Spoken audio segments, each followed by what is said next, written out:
காரணம் தெரியாது. இது வந்து பொலிட்டிக்கலாக கரெக்டாக நான் சொல்கிற பதில் கிடையாது. உண்மையிலே இதுக்கு என்ன காரணம் அப்படின்னு எங்களுக்கு தெரியாது. இது வந்து இந்த படம் ஸ்டார்ட் பண்ணதுக்கப்புறம் ஒரு தெலுங்கு படம் ஸ்டார்ட் பண்ணோம். இன்ஷியலாக ஃபண்டிங் கிடைக்கல எங்களுக்கு. தெலுங்கு படம் ஸ்டார்ட் பண்ண தெலுங்கு படத்தில் ஃபண்டிங் வச்சு கொஞ்சம் தமிழ் பண்ணோம். எப்போல்லாம் ஆக்சுவலாக டோட்டல் நம்பர் ஷூட் டேஸ் வந்து படத்துக்கு 60 தான், 2 படமும் சேர்த்து. ஆனால் வந்து 1.5 years ப்ரொடக்ஷனில் இருந்திருக்கு. உண்மையிலே இது ஏன் தாமதமாச்சு எனக்கு காரணம் தெரியல. இல்லை, அது படம் பார்த்தீங்கன்னா ஆனால் கண்டிப்பாக தெரியும். அந்த இந்த படம் இந்த கதை எழுதும்போது ஒரு 70% கதையோடு தான் நான் ஃபஸ்ட் ஷூட் பண்ணேன். பட் எனக்கு கிளைமேக்ஸ் என்ன வரும் அப்படின்னு எனக்கு தெரியும். ஃபஸ்ட்டு செப்டம்பர் மாறுது வானிலை அப்படின்றது இந்த படத்துக்கு டைட்டில் இருந்தது. பட் எனக்கு கிடைக்கல அந்த டைட்டில். அது ஏற்கனவே ஒரு படம் சென்சர் பண்ணி வச்சுருந்தாங்க. அதனால் அவங்கள்ட்ட அது கேட்க முடியாத தப்பு அப்படின்னு சொல்லி கொஞ்சம் நேரம் யோசிச்சதுக்கப்புறம் அச்சம் என்பது மடமேடான்றது ஒரு அந்த ஃப்ளாஷ் எனக்கு வந்துச்சு. படத்துக்கு ரொம்ப பொருத்தமான ஒரு டைட்டில் அப்படின்றது எனக்கு படம் பார்த்தா தெரியும். இல்லை, இருக்காங்களே கூடி நாங்கள் தான் அவங்கள ஓடி வந்துட்டோம். அவங்க வந்து ஒரு 5 days நடித்தாங்க, பல்லவி சுபாஷ் அப்படின்னு சொல்லிட்டு. அதுக்கப்புறம் அவங்க ரொம்ப பாப்புலர் ஆகிட்டாங்க டெலிவிஷன் சீரீஸில். ஆக்சுவலாக ரொம்ப நல்ல பொண்ணு, நான் தப்பாக சொல்லலை. அவங்க அந்த அசோகா அப்படின்னு சொல்லி ஒரு டெலிவிஷன் சீரீஸ் ரொம்ப பாப்புலர் ஆனதுனால எங்களுக்கு அவங்க டேட் கிடைக்கல. அவங்க ஒரு 2 நாள் தான் கொடுக்குறேன் அப்படின்னு சொன்னாங்க. சிம்பு எனக்கு 2 நாள் தான் கொடுத்தாரு. ரொம்ப காம்பினேஷன் ரொம்ப கஷ்டமாக இருக்குன்னு சொல்லி நாங்கள் அதுக்கப்புறம் மஞ்சு மோகனோட பண்ணோம். நீங்கள் சொல்லுங்க, தெரியலையே. இல்லை, எப்படி இந்த படம் ஏன் தாமதமாச்சுன்னு எனக்கு தெரியலையே. அதே மாதிரி என்ன பிரச்சனைன்னு எனக்கு தெரியாது. உண்மையிலேயே நம்ம பாட்டு வரும், வேலையை பண்ணுறோம். அதுக்கு நான் சிவகார்த்தி மாதிரி நம்ப முடியாது. ஏதோ ஒன்று போயிட்டு விட்டுருங்களேன், அவ்வளோதானே. என்ன இப்போ என்னங்க கேட்கல, சத்தியமாக கேட்கல. இல்லை, நேற்று எல்லாரும் இன்ட்ராக்ட் பண்ணிட்டு அப்படியே நீங்கள் விட்டுருங்க அப்படின்னு அவர் தான் சொன்னார். அப்படியா? என் படம் சொன்னார். நிறைய பேர் இன்ட்ராக்ட் பண்ணிட்டு லீலா பேலஸில் இருக்கும். நிறைய பேர் கூப்பிட்டு யாராவது ஒருத்தர் சிம்பிள பேசணுங்களா? இங்கே இருக்காங்க யாராவது ஒருத்தர் நேற்று பேசுனீங்களானே? சார் பேசியிருக்காரு நேற்று.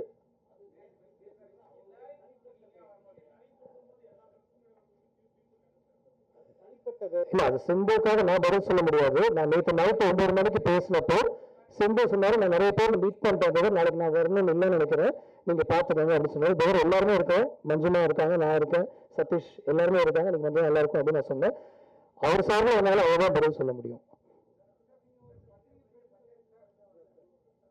கேட்கல சார், மைக் கொடுத்துருங்க ப்ளீஸ்.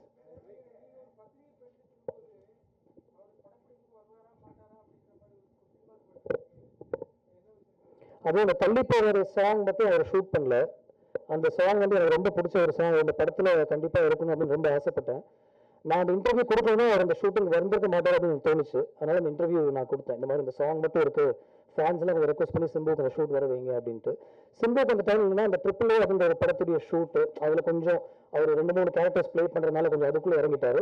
அந்த சாங் வாங்கி நாங்கள் ரெடி பண்ணுறதுக்கு எங்களுக்கு கொஞ்சம் டைம் ஆச்சு. ஸோ கொஞ்சம் டேட் இஷ்யூஸ்னால அந்த டைமில் ஏப்ரல் ரிலீஸ் பேசணும், அதுக்கப்புறம் ஜூலைன்னு பேசணும். ஸோ அந்த டைமில் வந்து அந்த சின்ன அவர் ஒரு வாரம் இல்லைன்றதுனால நான் அந்த சாங்காக நான் ஒரு பேட்டி கொடுத்தேன். அந்த பேட்டியை பார்த்தீங்கன்னா கூட அவர் 9 o'clock ஷூட்டுக்கு 2 மணிக்கு தான் வருவார். ஆனால் வந்தால் அவங்க ரொம்ப சந்தோஷப்படுத்துவார் அப்படின்னு நான் சொல்லியிருந்தேன். ஸோ எந்த பிரச்சனையும் கிடையாது. அதுதான் கண்டிப்பாக நானே ப்ரொடியூஸ் பண்ண எடுப்பேன், மற்றவங்கள வச்சு நம்ப மாட்டேன் நான். என்னங்க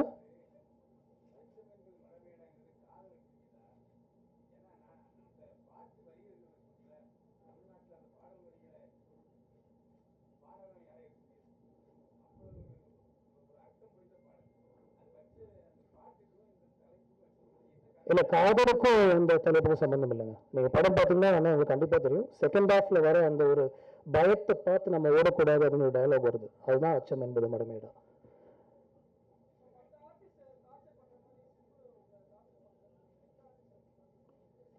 என்னங்க நான் மறுபடியும் அதே ஹீரோஸோட ஒர்க் பண்ண விரும்புகிறேன். நான் பேர் சொல்ல விரும்பல. எனக்கு அவங்களுக்கு ரொம்ப பிடிக்கும். ஃபுல் கதையை சொல்லிட்டு போவேன் அப்படின்னு நிறைய பேர் சொல்லுவாங்க. நான் ஒரு 80% தான் விஷயம் அவங்களுக்கு போவேன். அது என் கூட ஒர்க் பண்ணுறேன், எல்லாருக்குமே தெரியும். ஸோ அதில் வந்து நிறைய டிஸ்கஷன் நடக்கும். அது எனக்கு கொஞ்சம் இது நம்ம ஃபுல்லாக எழுதிருந்தோம்னா இந்த டிஸ்கஷன் நடந்திருக்காது அப்படின்னு எனக்கு தோணும். அதனால அப்படி சொன்னேன். ஆனால் என்னோட நான் நிறைய ஒர்க் பண்ணுவேன் அப்படின்னு விரும்புகிறேன். அதனால் அவங்க பேர் சொல்ல நான் விரும்பல. என்னங்க சூர்யாவோட ஒர்க் பண்ணதுக்கு அது காரணம் கிடையாது. சூர்யாவுக்கு வந்து அந்த ஸ்கிரிப்டை பிடிக்கல. நான் சொன்ன ஸ்கிரிப்ட் வந்து இது வந்து இங்கே ஒர்க் அவுட் ஆகுது பிரதர், இன்டர்நேஷனல் ஃபில்ம் இது, நம்ம இங்கிலீஷ் படம் பண்ணவே இது பண்ணலாம், தமிழ் படம் ஒன்று சொல்லுங்க அப்படின்னு சொன்னார். நான் சொன்னேன் இல்லை இதுதான் டைம், நம்ம இங்கிலீஷ் படம் பண்ணுறது இதுதான் டைம், தமிழில் இங்கிலீஷ் படம் பண்ணுவோம் அப்படின்னு சொன்னேன். அதுக்கு அவர் வந்து இல்லை பிரதர் அப்போ கொஞ்சம் நேரம் கழிச்சு பண்ணலாம் அப்படின்னு சொன்னார். அதான் நான் பண்ண எடுக்கல. இது மறுபடியும் பேசிட்டு தான் இருக்கும். இல்லைங்க அந்த மாதிரி டாக் இல்லை.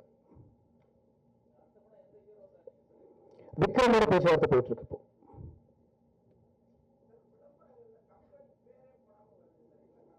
யார் எப்ப கேஸ் போடுவாங்கன்னு தெரியாதுண்ணே. என்னங்க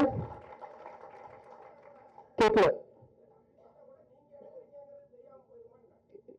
என் பேரும் இருக்கு, டைரக்டர் என் பேர் இருக்கு. நான் ப்ரொடியூசர் கிடையாது அந்த படத்துக்கு, உண்மையும் நான் ப்ரொடியூசர் கிடையாது. 10 காசு நான் போடல அந்த படத்துல. இந்த படத்துக்கு யாருக்கு நான் ப்ரொடியூசர், தெலுங்குல ஃபண்ட் பண்ணாங்களே அந்த ஃபண்ட் வச்சு தமிழ் படமே நான் முடிச்சிருக்கேன். அவங்க தான் இந்த படத்துக்கு ஆக்சுவலாக ஃபண்டிங் பண்ணுறது அவங்க தான் பண்ணாங்க, நாங்கள் ப்ரொடக்ஷன் பார்த்துட்டோம். அவ்வளோதான். அவர் 2 பேருக்கு என் பேர் போடணும், அவருடைய ஃபண்டை வச்சு நான் படம் பண்ணிக்கிட்டேன். அவ்வளோதான். Any other questions? And Achanam Badamara, please. நீங்கள் இந்த கேள்வியில் என்கிட்ட ஒருத்தர் தனியாக கேட்டு தான் எல்லாம் இருக்கும். இந்த சர்வேல நீங்கள் என்ன கேட்கறது வந்து கொஞ்சம் எனக்கு கொஞ்சம் வருத்தமாக தான் இருக்குது. No problem. அச்சமன் படம் பற்றி பேசணும், நல்லா பேசலாமே. யார் சொன்னா?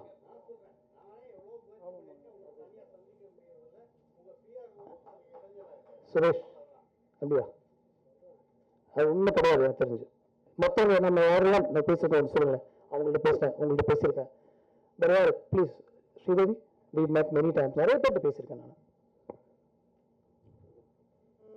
Any other questions? Yes, hi Gautam. கௌதமோட படங்கள்ல சில சீன்ஸ் வந்து ரிப்பீட்டடா பார்க்க முடியுது. எடுத்துக்காட்டுக்கு வந்து ஒரு இன்ஜினியரிங் டிஸ்கண்டினியூ ஹீரோ அவரோட சிஸ்டரோட ஃப்ரெண்டை தான் லவ் பண்றது, அந்த மாதிரி நிறைய மூவிஸ்ல வந்து repeated over and over again scenes இருக்கு. Why don't you come out with some lateral thinking? அதை கூட நான் பண்றேன், எனக்கு அவ்வளவு தெரியும். என்னுடைய சர்க்கிள்களை நான் பண்ண விரும்புறேன், அவ்வளவுதான். And in fact I do it nicely. எனக்கு வந்து இது வந்து ஒரு கௌதம் மேனன் படம் அப்படின்னு நான் இது வரைக்கும் நினைச்சதே இல்லை. பட் இன்னைக்கு இந்த கேள்விக்கு நான் பதில் சொல்றேன். என்னுடைய படம் வந்து நீங்க பார்க்கும்போது ஒருவேளை அன்னைக்கு வந்து நீங்க ரொம்ப ஓவரா தண்ணி அடிச்சுட்டு யார படமே தெரியாம உட்காந்து தியேட்டருக்கு போய் வச்சுக்கோங்களேன், ஒரு 4 சீன் பார்க்கும்போது ஒரு கௌதம் படம் தான் அப்படின்னு உங்களுக்கு தோணும். அதுக்காக நான் பண்றேன் இந்த மாதிரி. Okay, thank you so much, thank you very so much.